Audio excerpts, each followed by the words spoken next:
on Apple today, with the company officially announcing its newest product line. Yeah, the annual fall event is watched closely by tech insiders, but one change that could seem minor will have a major impact on the hundreds of millions of iPhone users around the world. Here to explain is NBC News technology correspondent Jake Ward in San Francisco. So, Jake, this change could mean a new addition to a lot of people's junk drawer. Walk us through it.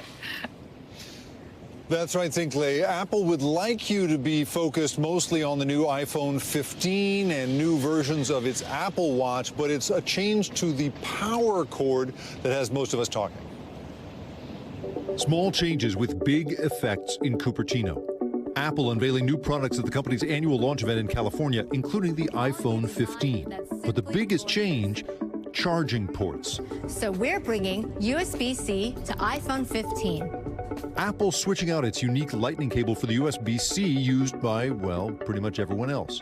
And now Apple is finally catching up and saying, okay, this world we all want to live in, where I just have one cable and a thing that plugs into the wall and it charges every single thing in my suitcase. Like, how is that not the world we live in? It so obviously should be.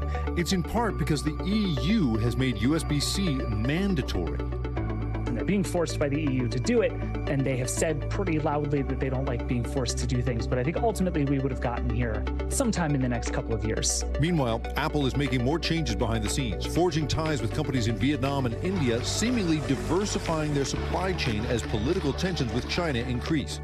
Now, as for those lightning cables, the old lightning adapters are going to be around for a long time. There's going to be a need for those for many, many years to come. Don't throw them away. Copper and silver in the charging cables are valuable and save huge resources when you reuse them, according to Adam Shine, the president of electronics recycling company Sun King. The reality is recycled copper uses 85% less energy than creating new copper, so it's a win-win for everybody. Now, one of the things I think is so interesting about this, you guys, is that it is European Union regulations that in part made this changeover happen.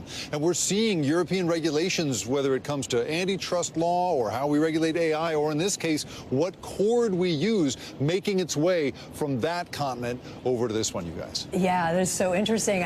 Okay, so practical question. What if you don't have an iPhone? What if you have another kind, like an Android phone? Does it matter?